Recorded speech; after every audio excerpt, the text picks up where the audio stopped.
Say Happy New Year. Inaantay kayo. Ano sabi ko sa'yo? Sabi ko sa kanya, ay sorry po, hindi po ako bumubuki. Hindi po, kaibigan ko ito ni Wesley. Ang bait! Buti na.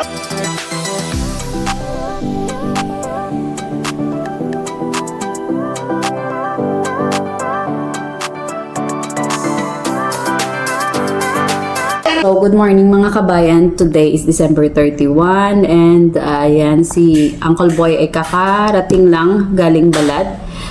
Bumili siya ng mga kulang para sa bulalo. So, ayan siya. Ngayon naman ay yung prepare niya ay for lunch namin kasi after lunch mag-start na rin ako magluto. So, ayan, ito si Uncle Boy. Hello mga kabayan, ito yung ulam namin, yung nakuha ko sa pamingwit. May dalawang lapu-lapu, kaya lang yung isa maliit. Pero pwede ito pang prito. Libreng libreng ulam. Saglit na naman ako sa dagat. Nagdagat pala siya kanina.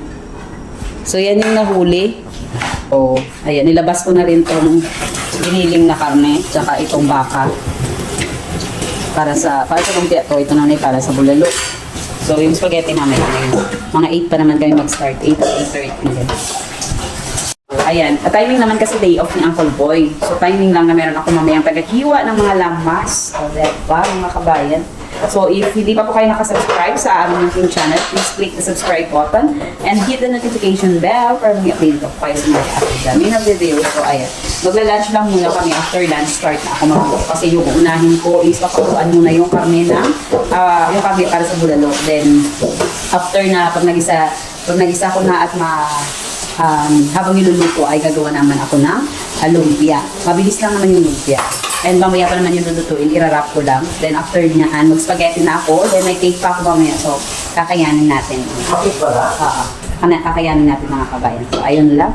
At ayan na nga mga kabayan, prepare na ni Uncle Boy yung karne. At mabuti naman talagang yung sa paa talaga ng baka.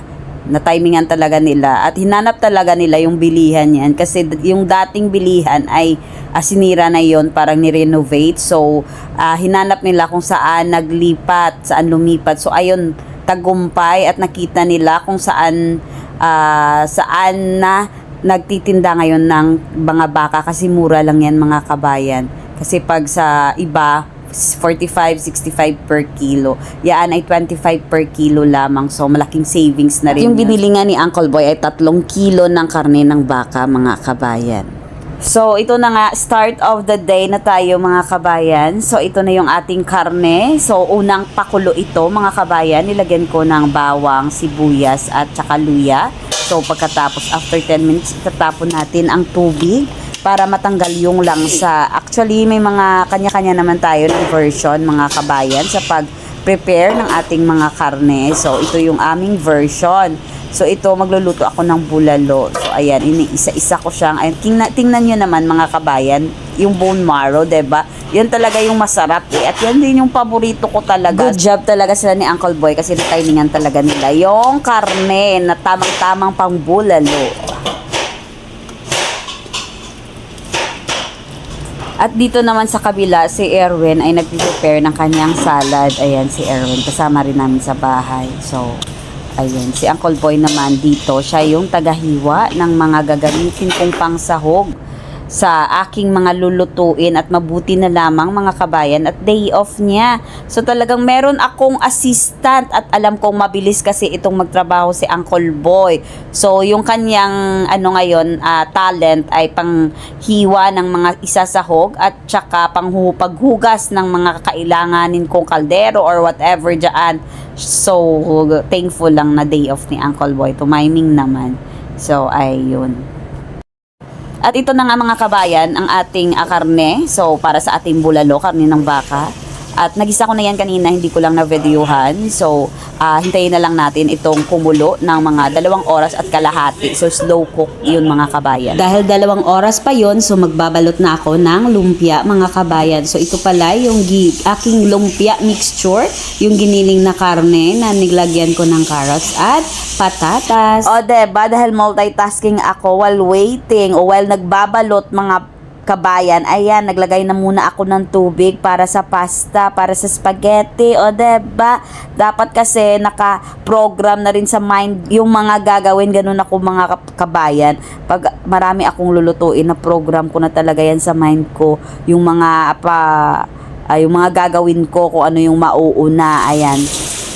At ito na nga yung ating bulalo, paluto na ito mga kabayan. So kukunin ko lang itong mga patatas para dagdagan ko ng sabaw. It's almost 9 PM na nga mga kabayan, at ayan, andito na rin yung iba. So may mga hinihintay na lang kami, on the way na rin daw sila.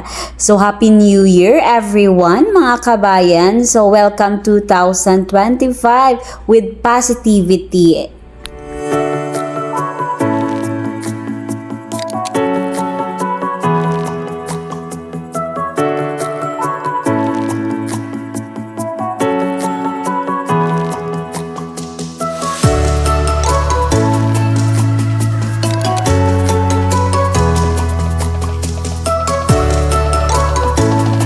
New Year, welcome 2025. Ayan si Joy. Ayan, nag-start ng kumain. Kasi nag-break time lang ng mga yan. Ayan. Happy New Year si MJ, busy. Ayan. Bala kayo, nagmamadali nyo. Ayan. So, dumating rin na yung aming madam. Oh, naman yan. Ayan na yung aming madam. George, bakit ano ba yung sinabi mo sa kanya, George? George, say Happy New Year. Inaantay kayo. Ano sabi ko sa kanya? Sabi ko sa kanya, ay sorry po, hindi po ako bumubuki. Hindi pa, kaibigan ko ito ni Wesley. Ang bait! Buti di ka nagtanong anong room. Para magkaiba sila na, no? Hindi, syempre bago ba, hindi pa kapainan ng kulay. Ayun, kao na nga. So this is our New Year. This is how we celebrate our New Year dito sa Jeddah. Ayan si Uncle Boy. Sabi ko, wala ka mabibigyan sa Say Happy New akin. Year. Talaga. New Year. Ayan. So dito kami nag-New Year. Ay, panyas! Matagal ko ba dito? Nandito sa akin. Ay, cheers na. Siya, ano ka lang magawa niya? Kain lang kayo ha. Welcome to Panyang's Karinderya ha. Mamaya na. Don't tell me, singilin mo kami back turn to ah. Welcome to Panyang's Karinderya ha. Tisi na lang. Stacey lang. May stacey pay naman ako eh.